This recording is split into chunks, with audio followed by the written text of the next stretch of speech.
Hi, guys. Welcome to the latest episode of this Unbelievable Life. I have my longtime and dear friend, Ashley McReynolds, here today.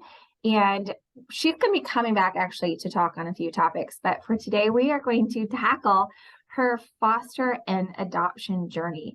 I know a lot of my friends are going through this, and I just wanted to hear her story and how she has gotten from one end to the other to have this beautiful family that she has. And I know for a fact that it is not an easy journey for a lot of families.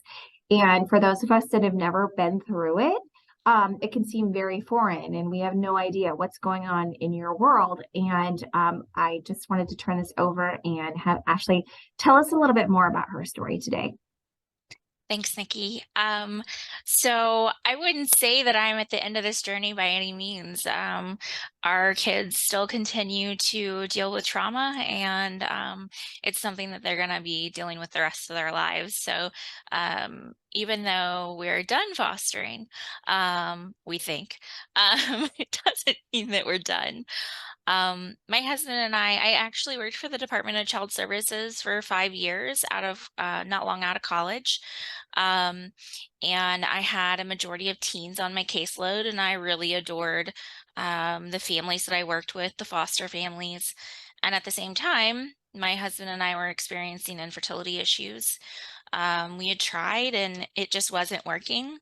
Um, and so we ended up seeing a specialist who basically said that it was me. I was the one who was not ovulating, and I was the one who was the cause of it.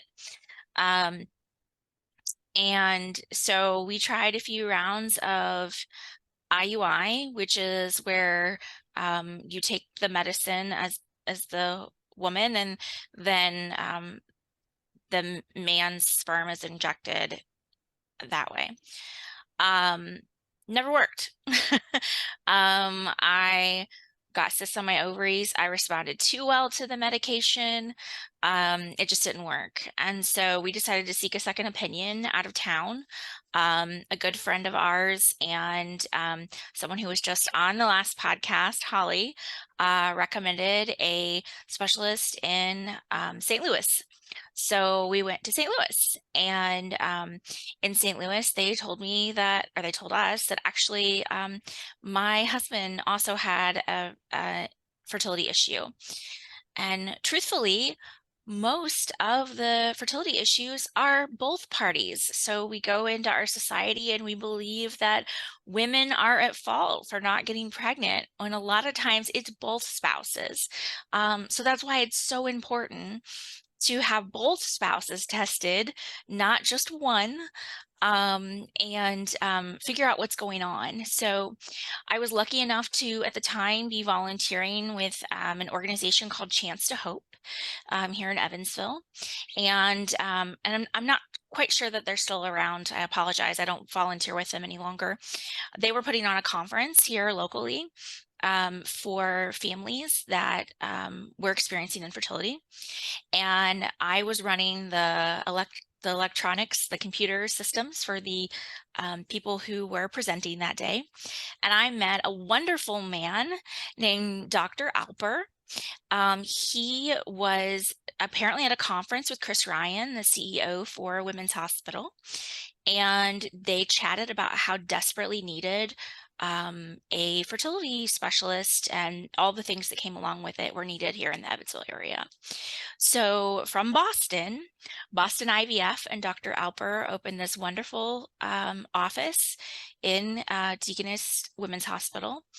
And he helped us through several other things, helped my husband get additional testing. We tried once again, and it just wasn't working. And at that point, we were financially pretty much tapped out.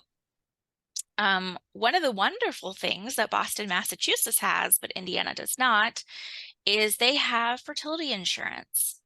So you can actually try IVF multiple times, and the insurance in Massachusetts will cover it. There are only a handful of states, and I actually believe Illinois is one of them as well, that that have this as part of their mandatory coverage for health insurance. Indiana is not one of those. For Boston IVF, it was a new experience. I was one of their first patients, and they were still working out their billing and things like that because they weren't used to having to go through the financial aspect, because a lot of times their clients were able to do that. So the last appointment that I had with Dr. Alper actually was the day that Baby Palooza was going to happen the next day. And I was there with an organization that I worked for at the time, and we were supposed to have a booth at Baby Palooza. And he told me basically that, or I told him that it was the end of our journey with the fertility. And I sat in the parking lot and just cried. I was supposed to be at Baby Palooza the next day with outreach. I'm very thankful to a coworker of mine who did it instead, because I would have been a wreck. Um, and at that time, I was still working for the Department of Child Services, and we decided to get our foster license. We had met a lot of wonderful foster parents, and we knew there were a lot of wonderful children out there that were waiting to be adopted in the United States. And we decided that was the route that we were going to explore. We got our license through a place that's located in Evansville. It's in Indiana. It's across the state of Indiana, but it's called The Villages. And they have amazing staff there. And it took about a year for us to get licensed, to take the courses. We had to do our home studies. What benefited us was that I was a DCS worker. A lot of the things that they said that we had to do, I was already qualified in, so I just got some extra training. We decided initially that we were going to be foster to adopt only, which is something you can decide. You can decide if you want to foster or if you want to only adopt. So we decided to foster to adopt. Now, the foster system is set up where the children that enter your home, they're going to try everything they can to get those children home, as they should. But the children that we interviewed for and the children that we were going to bring into our home were children that had already had their parental rights terminated. So we knew that they were going to be up for adoption. We joined this kind of network throughout the state who gets child summaries. They come into your inbox. This is not the way it works anymore, by the way. There's a website for it. But they come into your inbox. It's normally a picture of the child and a couple pages about the kiddo, what their background is, what they like, what they don't like, what are some expected things that could happen in the future, what are some health things that they could experience. And you decide if you want to interview for this child. So you submit your application. There could be 30 families that apply for this one child, and you're hoping to get one of 3 slots to go and interview for this child. Now, I know this is still how they do it. You get called and told that you're going to go interview for this child. We interviewed for children in Jasper, Terre Haute, and in Evansville.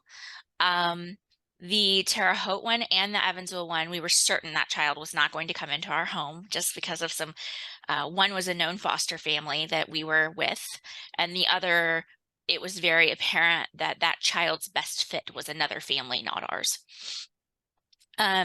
You go into the interview room and you interview with all the other families. You get the same information that those families are getting. You ask your questions, and then you leave, and then you get called back one by one to interview for the child. Our daughter, we interviewed for her when she was 7 years old. She's 15 now. That was an interesting experience. Come to find out, her mother was also pregnant with a second child at the time. We were chosen for her, but her brother had gone through an adoption agency. And so at the time when we were meeting our daughter, her half-brother was also being born, which we did not know.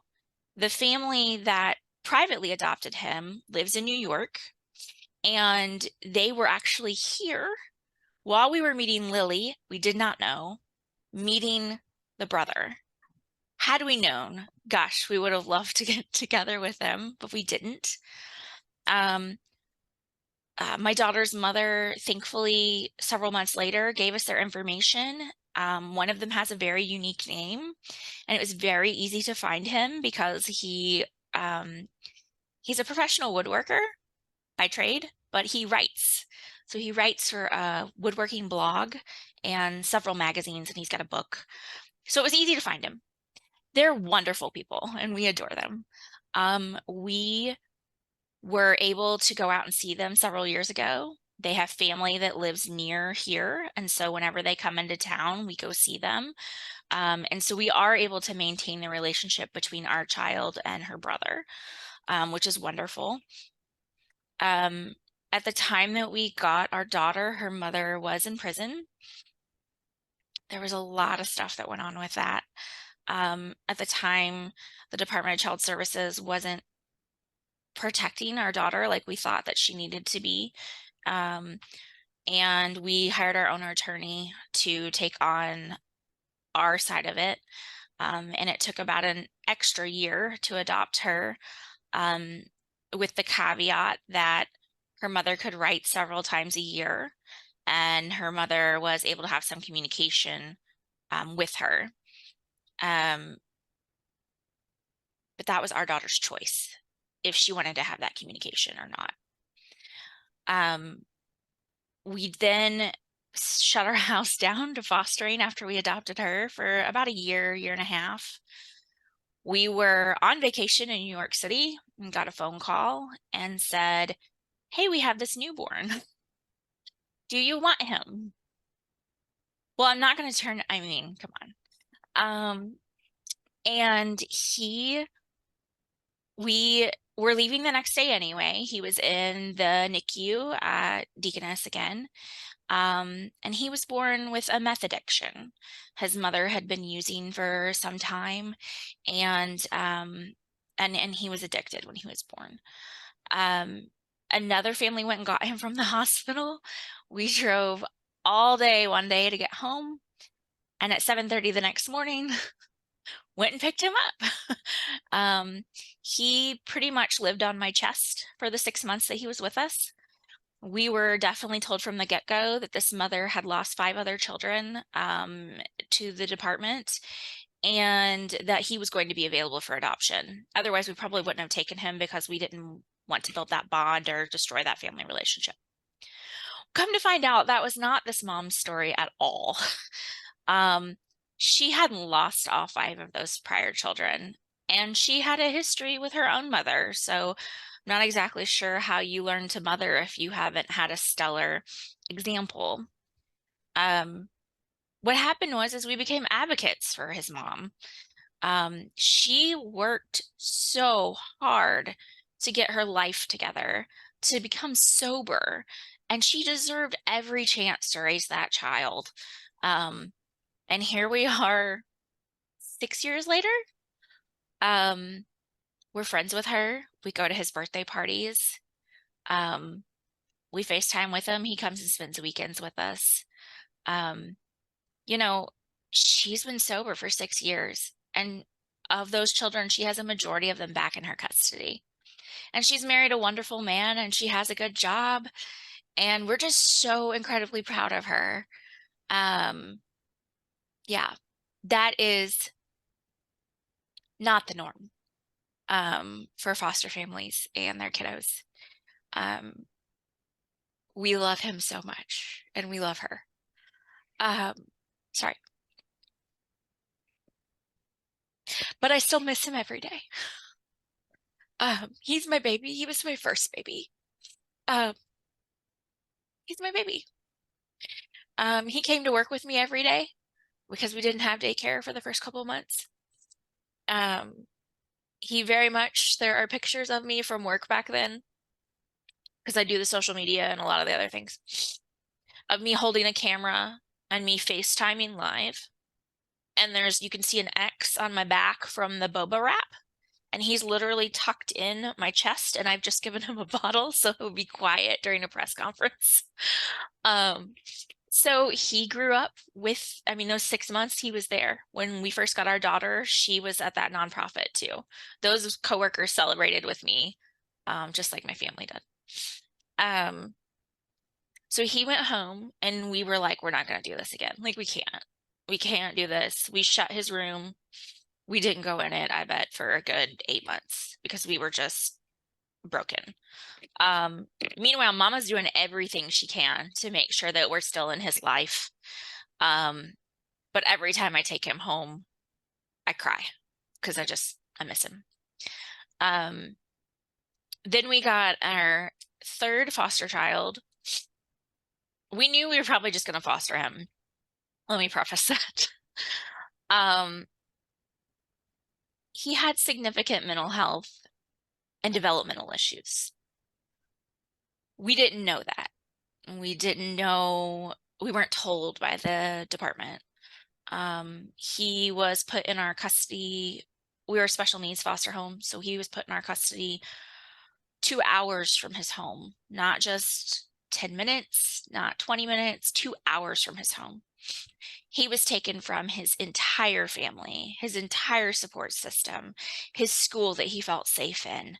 There just weren't any foster homes available in that part of the state, and we were open and available. We fought so hard for him. He needed so much help. The school fought so hard for him, tried to keep him in their school. And then we went to a meeting one day about his IEP and found out that his outbursts and the things that he was doing were causing the other children to lose a full day of instruction every day or every week. So 5 days a week, they're supposed to be in first grade and get instruction. They were losing a full day because of our child, and his anxieties and his learning issues. So we were able to move him to another school, and he did phenomenal there for the time that he was with us. But his outbursts, which could last for hours, were growing more and more physical. The judge in the county that he was in did not believe us, nor did he want to hear from us as foster parents, that he was becoming a threat. He was institutionalized for a short time. We were told that if he became a threat, we were supposed to call 911. How do you do that to a 7, almost 8-year-old child? He tried to run me off the road while I was driving a few times. They just didn't listen to me, and they continued his visitation. Most of the time, his mom didn't show up. His dad was in prison, so he never showed up. We did our best to fight for this mom too, but she's still not in a good place, and it's been 3 years. I can still see her on the internet, so I know what's going on. Towards the end of him being with us, we found out that he had a biological aunt that apparently was actually the reporting source for the initial report that came in on him. And she was never considered as a placement for him. She always should have been considered as a placement for him. She loved him dearly. So at the same time, our son was being born. He's also an adopted child. And we knew we were going to have to transition this 8-year-old out of our care because it just wasn't working. Our daughter, was starting to have panic attacks because of his outbursts and things like that. So he moved in with his aunt, and he's still living with his aunt to this day. And my understanding is he's doing great because he went back to his family. He went back to that structure that he knew. He went back to the school that he knew. He moved home, or to his family, I should say. And then at the same time, my cousin shows up on my grandpa's doorstep, 9 months pregnant. And I did not know this, and my mother calls and says, "Hey, DCS is coming to my house." And I'm like, "Why is DCS coming to your house?" So come to find out, he was going to be removed at birth from my cousin because of drug use. And we were transitioning this boy, the 7, 8-year-old, out of our home. And it was a fight between my husband and I because he did not want to take another baby and get attached. But we took him. After 3 or 4 months with my mom, he came to live with us. We adopted him, and he's 3.5 now, and he's a Spitfire. Um, I see a little bit of his mom every day in him. She does not come from a great background herself. Um, and I understand why she came here. She lives quite a distance away, and nobody had seen her for a while when she showed up. I'm grateful that he gets to stay in our family because, like I said, he looks just like the rest of them. And I'm glad that her family is still able to be part of him. Um, so that's where we are now. We stopped fostering. Our last one we adopted. That doesn't mean that I'm not still involved, or that my husband's still not involved. I served on the board for the Borrowed Hearts Foundation, which serves families all over the area who are, when foster children come into their home, they are able to get things they need, like formula and clothing and other things like that. And then I have also volunteered for Isaiah 1:17 House, which is very much a need, because it was taking so long to find foster homes. The workers and children in the area were actually sleeping in the offices where, I mean, nobody needs to sleep in a DCS office. So they're able to go to this house anytime, day or night, and volunteers will cook them a meal, get them clean clothes, get them bags of things that they need. Whatever they need, these wonderful volunteers at Isaiah 1:17 House take care of. And these houses are popping up all over the country now. They started in Tennessee, and they even have offices in them for the DCS workers to work while they're trying to find placement for these children or work out whatever's happening. My favorite is to go snuggle the babies that come in. But it's wonderful. The kids can get a bath there. If they need new shoes, these volunteers will go shopping for them. Like, there's a lot of teens that come through and they need like these special, those teen boys have some big feet. And they have some wonderful partnerships with local community organizations that help them find those things. And so kids are my passion. They'll continue being my passion, um, even if they're not. My oldest, sorry, I've gone back now, but my oldest, she's 15. She just started visiting with her mom. Her mom was released from prison. She's sober. She's got a great job. She's doing very well. Um, we'd we'd be in trouble if we didn't let her see her. So they are visiting. Um, I don't quite think that they've tackled the hard things though, and we've talked about this, my daughter and I. My daughter saw a lot of things. Um, a lot of things that grown adults haven't. And she says she doesn't remember, but I know she does. And it triggers a lot of her depression and anxiety, that have led to suicide attempts, and her also being institutionalized for a little while so that we could help her become stabilized and process some trauma. Um, she's in a better place now, but even though she thinks I don't worry about her or that I'm bothered that she's visiting with her mom, I'm not. I'm worried. I think like most teen moms to teens are. I think that because of COVID and other things that a lot of our teenagers are experiencing suicidal thoughts, depression and anxiety.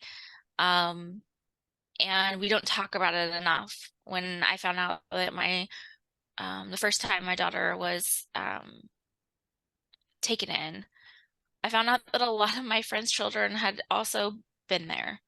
Um, I didn't know that. I thought we were alone and that this was just a thing that my kid was going through, but it's not.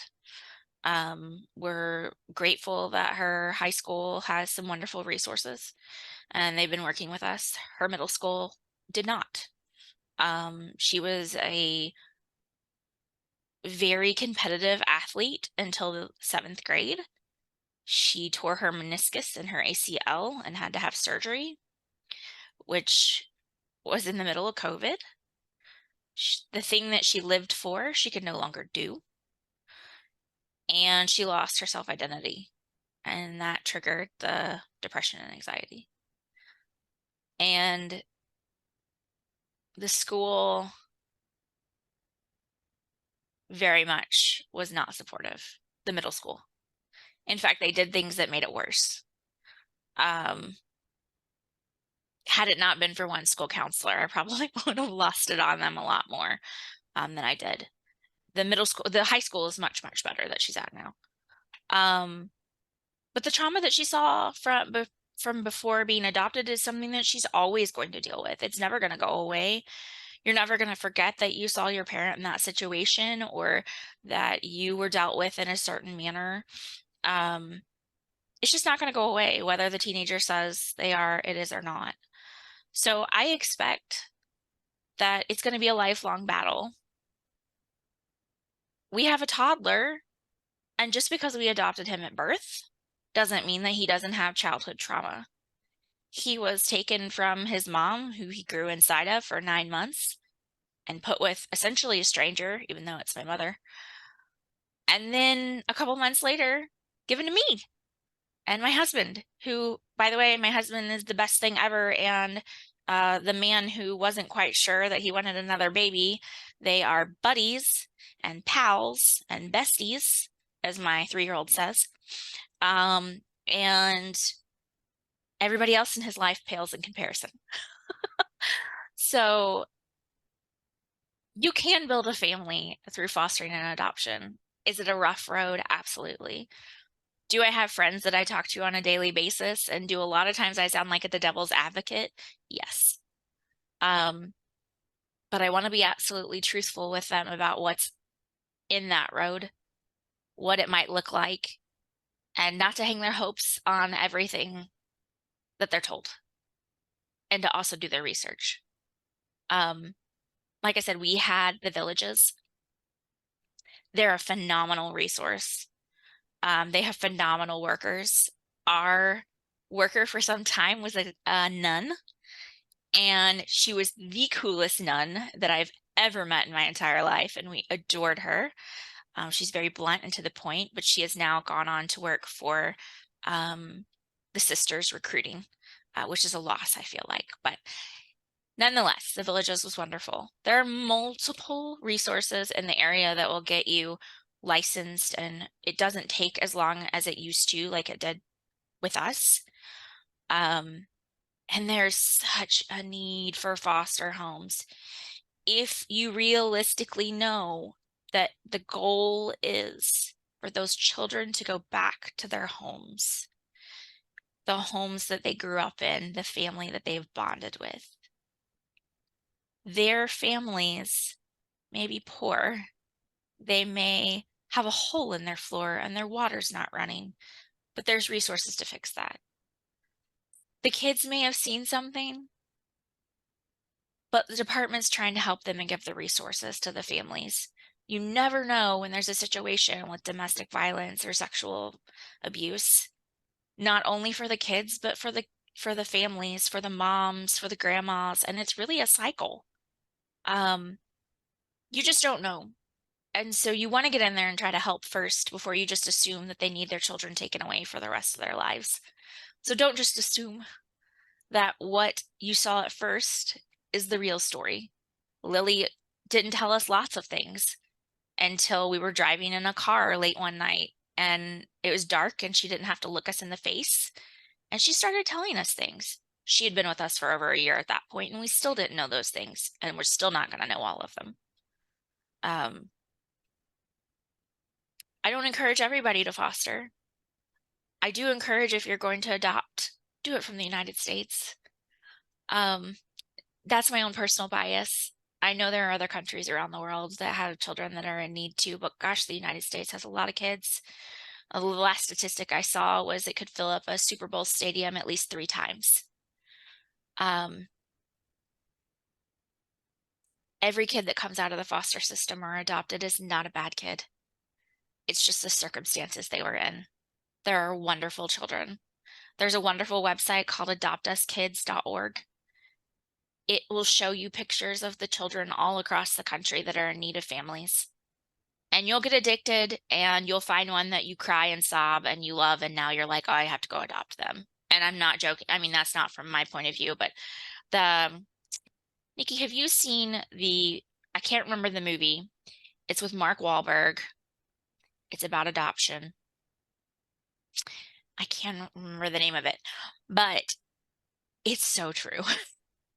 You can watch that movie with Mark Wahlberg and think, oh, those things are silly. That would never happen. Oh, yes, they do. They happen. Those things happen. But I also encourage other people who aren't foster parents or aren't adoptive parents, if you know someone, please don't judge them. You might see them leaving a family gathering early, or you may see them and you think their parenting method is flawed. There's probably something behind that.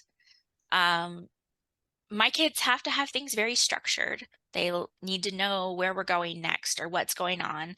Our foster son that we had when he was 8, he needed to know every minute what we were doing. If you think about it, take them a meal. They may be running 5 different ways. Not only are you a foster parent, but you go to the court hearings, you take them to the therapy appointments. You know, everything that you have to do, you have the meetings with the school, you have the meetings with the parents. There's so many things they need help on. Also, foster parents aren't out there to get rich. There's nothing that is going to make you rich about being a foster parent. It doesn't happen. They're not in it to make the money. A lot of things that fosters do, you pay for out of your own pocket. The state of Indiana, or they do now, but when we were fostering, didn't have help for daycare for foster parents. We paid for it out of our own pocket. We didn't expect to have a newborn. We just got a phone call for it. And then, oh, you have all this that you have to pay for daycare, but they didn't have assistance at the time. So just give a foster or an adoptive parent a little bit of leeway, because we are parenting differently and things look different. Our kids are just as wonderful. They just have a few more struggles. So anyway, I love my kiddos, and I'm always going to love them, no matter if I'm their bio or they're adoptive. It's all the same to me. So yeah. Thank you so much for sharing your wonderful story with us. I think that it paints a very realistic picture for those of us that have not walked in your shoes. And I thank you for that. Your children are absolutely wonderful. And I'm so glad that you are their mom. And just really briefly, again, if anybody is interested in adoption, what is 1 or 2 best resources? Well, first and foremost, the Department of Child Services has a great website. They have a great website about the things that you need to foster, what that looks like, what the application looks like, what the classes look like.